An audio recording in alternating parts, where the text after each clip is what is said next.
I did it. Hi guys. This will be a little update video. I've been gone for quite a while. I also don't have a lot of time today. It's League launch day. I got an appointment in like an hour, so I need to record this and get going. So we can also start the early stream. So I'm looking forward to that. Yeah, quick update video on what's going on. One take. Okay, so more videos are going to be coming out. I've been working here at home, setting things up so it's easier for me to make videos in general and to just sit down and feel like there's nothing else like holding me back. So that's a little thing. I've been reading a book. It's been helping me, so that's really nice. But honestly, what I really want to talk about today is 3.20 and the updates and what to look forward to in the upcoming league, Forbidden Sanctum. First of all, one of the reasons I am most excited for this league is Archnemesis is basically gone. What that means is they took the Archnemesis idea, that concept of having these like unique modifiers that have all these things going on, creating like an experience per modifier, and turned it basically into the old system, which was you get a random set of modifiers, 2 to 4 is what they're aiming for, which essentially is less mods on a single enemy. We don't really know what kind of power that's gonna, how the power level is gonna feel, but that should be less mods than even a single mod would do before. So that's gonna make it so that it's more about how you like, what kind of enemies you decide to encounter and what kind of mechanics you're putting on with map mods and all that, league mods, rather than it's the, oh, the game has decided itself that it wants to throw like this monster of a super boss at you at a random time, being white maps, for instance. It was really frustrating earlier, so I'm really looking forward to that.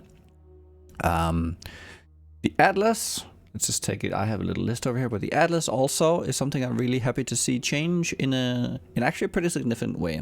So what they're doing is they're taking Wrath of Chaos, Wrath of Cosmos, the altar, and they're essentially making it so that that is no longer mandatory. If you want to feel as if you're getting like maximum gain on your Atlas.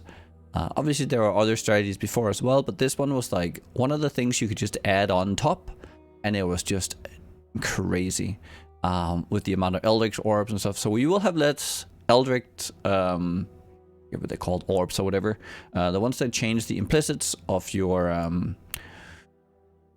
of the modifiers of the two main bosses. So a lot less access to those. So if you had those as part of your gear setup, just know that those would be harder to obtain. But what we're getting instead is like a lot of buffs, a lot more opting into content, a lot more like just nodes on the tree, which looks really cool. They've been like giving us a bunch of teasers and they look really awesome, so that's good. So Atlas is looking really fun. You also don't need to opt in to unique reward or to rewards from bosses, though you still have to enable uber bosses. That's a different story. We'll take another time. Then we have some of the major revamps to the game overall as well, which is curses. And curses are very, very interesting. I want to show you guys something here. So these are some of the things I've been messing about with a little bit. So temp chains is interesting. Now first, let me like explain what changed with curses. So curses have gotten a bit of a nerf against white monsters, though they never really posed a threat already. But anything about rare and up, I think should be easier to deal with now. At least map boss and up should definitely be. You should always have a benefit against map boss and up.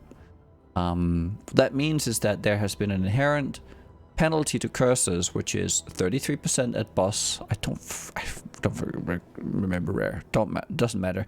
And 60% less at pinnacle and up. That means that if you're cursing as, with like minus 40 or minus 30 is easier. It will go down to minus 20 for a map boss and minus 10 for a pinnacle boss. But now they're taking a skill. So for instance, elemental weakness, we can find it here. Mental weakness, elemental weakness, as you see here, level 20 minus 39. That goes to minus 30 or 29. So against white monsters again, yeah, not as strong, but against the boss, you're essentially getting 20, maybe not 20, but you're getting like 18 something more all res reduction from the curse itself on the boss. So having double curse like this node, the wheel will look a little different, but Whispers of Doom is incredible value now. If you're doing single element and double element on anything really, it doesn't really matter. So that will be really value.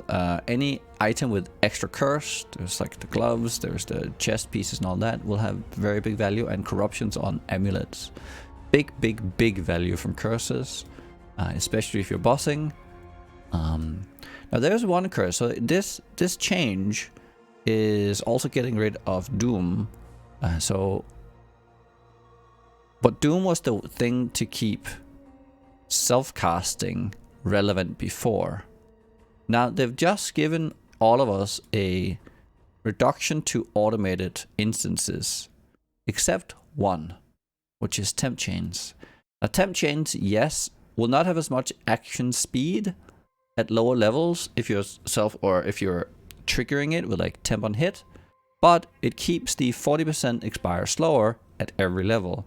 So this becomes a auto include in so many builds, and it's such a powerful mod. I'll show you some of the reasons why. There are some caveats here as well, but these are some interesting things. Now in the calc here, I just added some just so we have some damage, some poison and stuff, so you can see where it really affects. So now let's say we have 0 curse effect. Now let's see here. No flask. Oh, is that because it says... Hold up. What are we looking at? We're looking at the right skill. Poison duration. Active. Oh, it's because I put... Stupid. Okay, here we go. Because I don't have the extra node. Right, so normally what the curse would give you is 66% longer duration of your debuffs on the monster. Now that means that your poisons last for 66% longer. Right, so it's a lot of ramp, but potential damage gain is insane if the monster doesn't phase. Like, Cirrus, this is not the greatest, because he jumps away a lot, and there are some other fights, I'm sure, like Exarch and Chimera, and there's like some bosses there that can be pretty annoying with this. But if they stay and you get to like pop your big burst of poison or whatever, this becomes quite insane. Now the way this works is that the slower it goes, it's like kind of like resist, the more effective it gets, right? If you're reducing something, if it expires 50% slower, it's double. If it expires 75% slower, it's times 4. Now let me show you what curse effect does here. So let's put temp chains on. Now look at the number here, how it changes. Now the cultists would generally have like 50% baseline.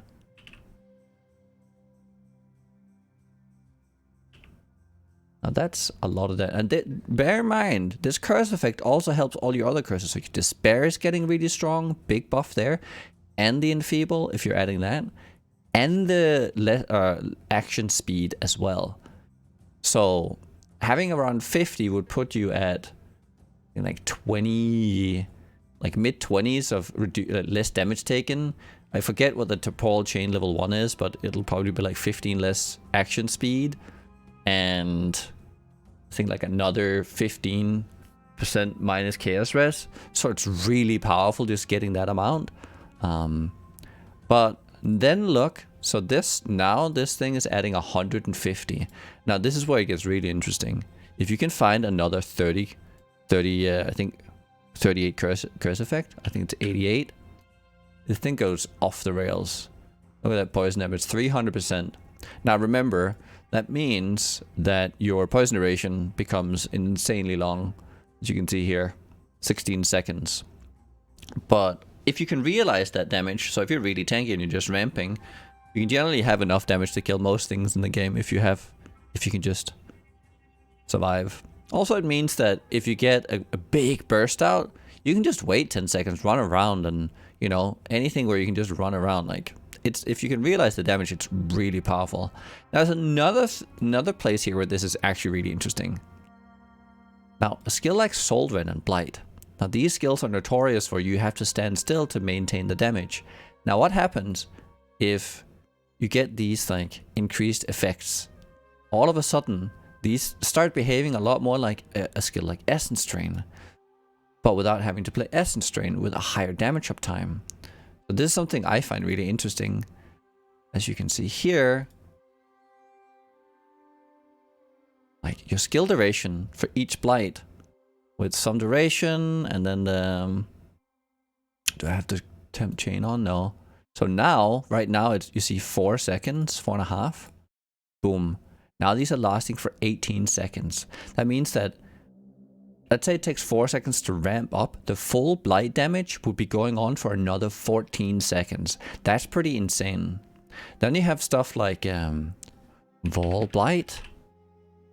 Now Vol Blight, if you can have you can actually have multiple Vol Blights running at the same time, increasing your damage even further if you temp chains first, and you'll have the secondary effect lasting essentially permanently if you can keep like this secondary effect is gonna last for, like, you could if you can get if you have enough damage to get the souls back after the soul gain prevention runs out, you can have a permanent 80% reduced movement speed on the boss. On some bosses, this is like actually game breaking. So that's really, really, really interesting and kind of silly. So that's something that's interesting. Soul Rend as well, 0.6 time, but Soul Rend is like awful with mana, so you need to find another way to like deal with it. It can't just be self-cast. But skill effect duration 4 seconds. Like you just fire it and it just like does the full damage 4 seconds. That's like actually really easy to maintain. So that I think is really interesting how we can use that. There's just like a little temp chains thing. That's just one of the things I've been looking at. That's really interesting. Another note with stuff like Enfeeble makes armor really good. So even if you don't really have, like, let's say that you would use Despair before on like a fist dot build, and you would for the extra damage over time. You can just, like, a lot of those builds exist down in this side of the area. If you get double curse and Enfeeble, your armor becomes so strong. Like stuff like these notes here become even better with the enemies dealing less damage. It's essentially like a secondary but more powerful, or, well, a buffable Fortify. Obviously Fortify you have all the time, but Enfeeble just lower. I think, does it even lower the dot damage? Maybe it does. I'm not sure. I think it does. So that's really powerful. Now, moving on, Vol skills. Vol skills are another thing that's going to make... So a lot of people came into this league thinking, oh no, there's not going to be a lot of a meta change. But I think just with the curses and the power there's like a lot to explore and a lot to like discover in terms of how does the game play if we're actively cursing and changing that up a lot. How is bosses going to play out? I think the active gameplay there is going to feel a lot better, more rewarding. And the Vol skills, let's actually just go, I have them here. Right, so we have 8 new Vol skills. Vol Cleave is interesting if you can, it's a really good mapping tool. That's about it. But I think really fun. It's like a little prelude to what you could expect from a headhunter. You like call the boss or call the bear. So you want to have like a really big hit. Honestly, Assassin with this could be really interesting now that I think about it, because you get like 100% crit chance with Ambush and Assassinate, just like boop, you just and you have the extra calling and all that. But yeah, that could be really interesting. You don't already have culling on there. I don't know. Like the idea is that you want to like guarantee that you bop the rares, and then you get like a really big buff. So that's a cool skill. I think probably not going to be the most defining one for the league, but it's going to be a fun one to try. Molten Strike, they just nerfed the radius on the Molten Strike down to 4, which makes sense because 8 is actually a lot. This thing is going to be absolutely disgusting on Standard League if you have some of those reduced projectile stuff going on still, because I think it's something like I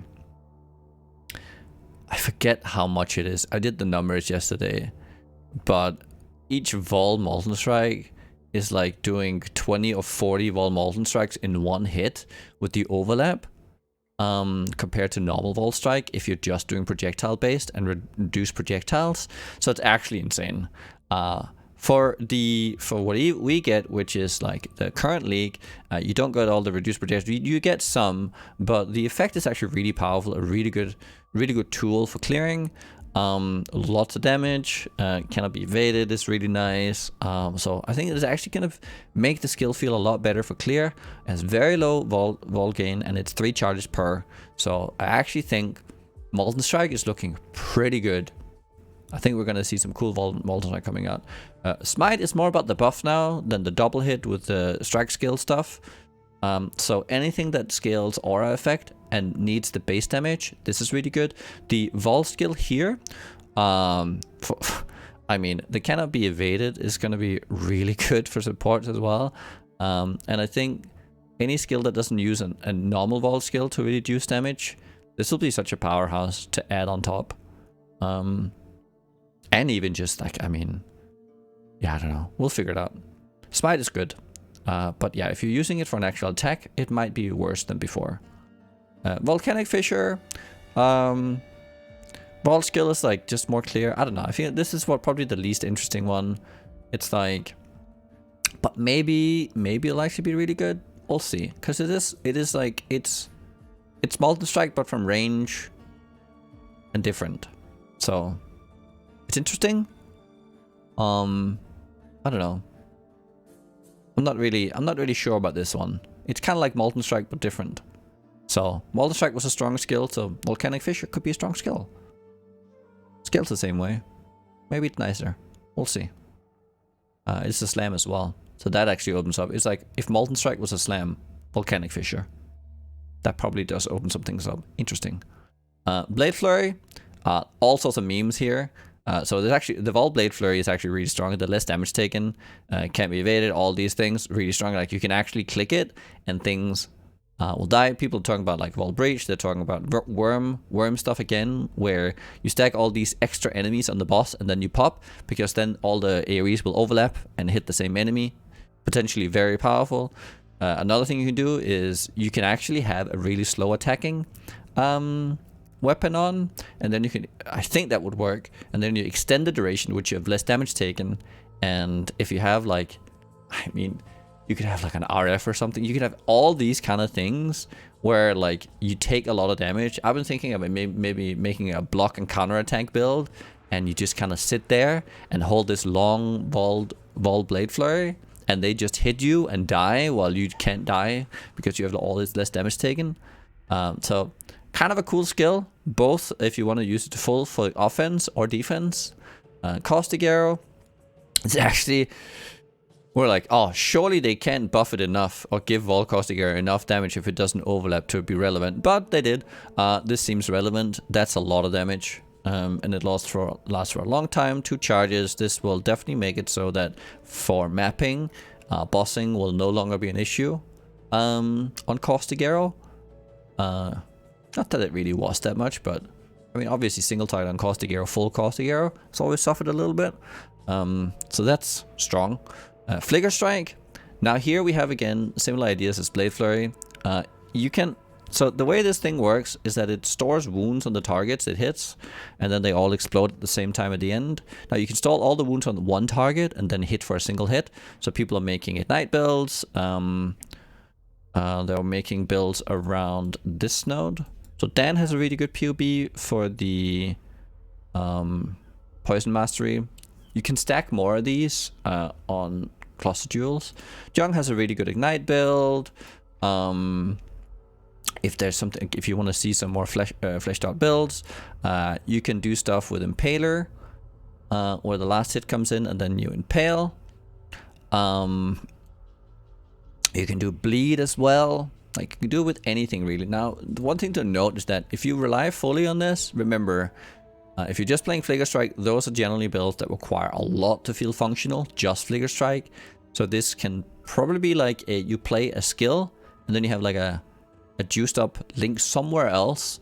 I mean, it gets really easy on gloves, for instance, because on gloves you can just have like especially if you're doing it on the ailment types or the dot types, you can do like the more dot damage plus X on whatever, I don't know, on the glove itself. Put it in a helmet, I don't know, whatever. And you can have this like pseudo link set up there for like a big single target burst. One thing to note, if there's more than one enemy, since you can't kill anything while this skill is going, like it could be a white monster, it doesn't matter. Any amount of extra enemy near to the thing you're trying to kill, it'll split the damage. Because you do no damage while you're flickering. So any amount of enemies will split the damage between all of them. So this is like, it gets a little gimmicky, but any boss fight that's isolated can get completely obliterated. So it's like 1500, I think. How much is it? So it's like 1500 damage if you're looking at an ailment. Attack damage is like the equivalent, and something like what is it? Like 5,000 effective damage on single hits. So you could actually go for the one bop as well. Another idea here, like, so there's two things you can do here as well, which is you can either Soul Ripper and just generate charges with flasks, but a more fun one is reduce your attack speed so that it goes beyond, so that the time it takes to flicker is longer than the soul gain prevention, so that you have so you can essentially charge up your next flicker strike with your previous flicker strike to get another wall flicker strike. So you don't even need Soul Ripper. But this is a meme because you need to have, I think it's something like 0.4 attack speed at most, and I think you need less than that, otherwise you attack too fast. So you have to have the whole thing last like 6 seconds. That's a lifetime in PoE, mind you. Just interesting. Venom Gyre, I mean, obviously, so there are some nerfs to, what's it called, the skill, the Nightblade and all that stuff. So the hit-based LE version, also there's no essences on the map mod this time, is going to be weaker to start out, but you have the Venom Gyre, which is definitely going to be really cool. Lots of extra projectiles that you can like get on demand. Looks really strong. Yeah, so Venom Gyre, strong skill, and it's on a good ascendancy 4, and we might as well take it right now. The League Mechanic. So the League Mechanic is like a roguelike, like their attempt at a roguelike. Obviously, GGG only has like so much time to put a league together, so you're not gonna get like an Hades experience in terms of like all the different cool modifiers that work together and all that. But it's gonna be cool anyways, because PoE is very complex and it doesn't take too much to like break up, you know, how things work. The rewards are really interesting. Yeah, just go on the site here and you can find all the rewards and stuff. It's like too much to show right now. What I would say in terms of what you should expect out of it is that you should expect that even though they say melee is less punished, you still will be punished if you're trying to like melee hit things and you're very stationary. Stationary is the key thing here. You still be melee and be very fast and moving around, I think, but generally like being stationary for like long attack times and stuff, or long cast times, or things that like kind of paint the floor is kind of hard, because it's going to be a lot of ground effects that you need to dodge, because the main thing to stay in these will be Resolve. Resolve is like a secondary health bar that you cannot use evasion, block, or anything to protect. So everything that hits you, even if you protect yourself defensively on your life pool, your Resolve pool still gets hit. Now what does that mean? It means you're probably well off doing like any of these ascendancies. Pathfinder will be very strong because you have permaflasts in there. Anything that has good speed and can maintain good speed, like there's like a lot of good ascendancies that are just generally move fast, and having high flask up time is really nice in there. So yeah, I think those will excel a lot in there. Yep. But I think overall a really cool league mechanic, and people definitely learn when to be greedy and when to not. Maybe don't take the reward on killing the boss kind of thing early on. Maybe take it on clearing the floor or right now if you're struggling. So people will learn to not be too greedy. So that's really interesting. Another thing that's going to make the league really relevant will be all the updates to uniques. So we have like a slew of updates to all the uniques. It's looking really interesting. Like all the weapons essentially. So we'll have the Void Forge, which essentially double damage compared to a Void Forge build before if done right.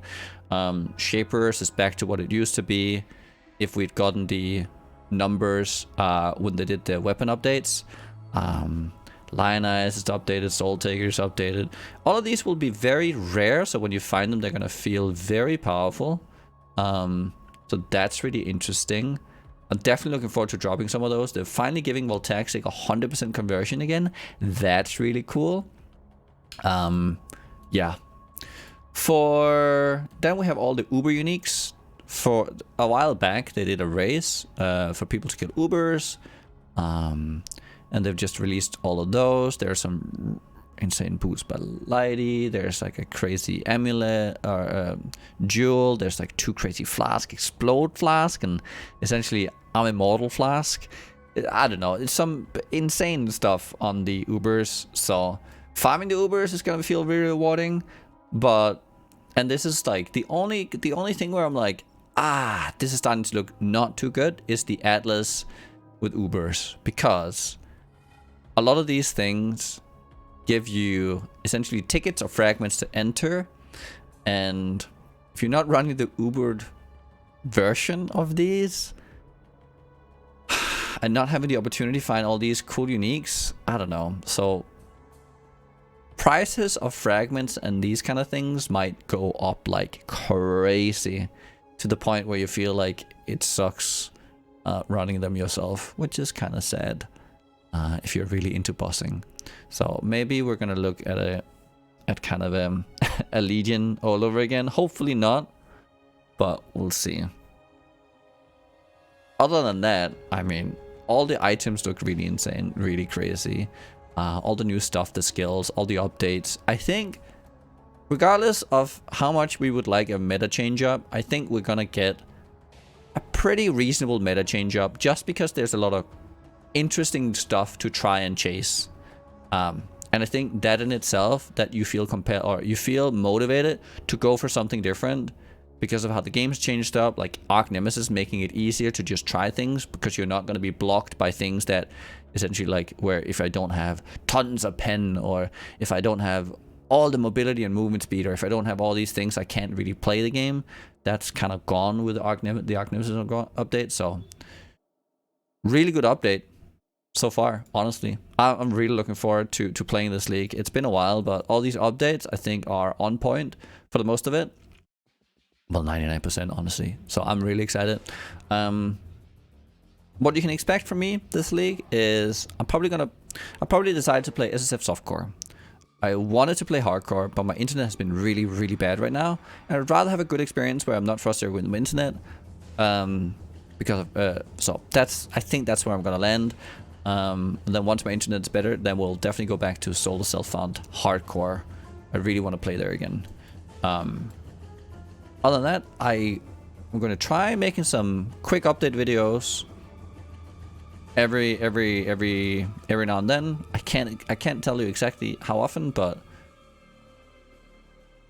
probably in the start a couple, and then we'll see how the content is shaping out to be, and I will make videos accordingly unless I have time and energy to do so. So this is more like we're stepping into it again, and it's gonna be an exciting journey. So I have to make videos. And with that, I wish you all a wonderful league start. Bye guys.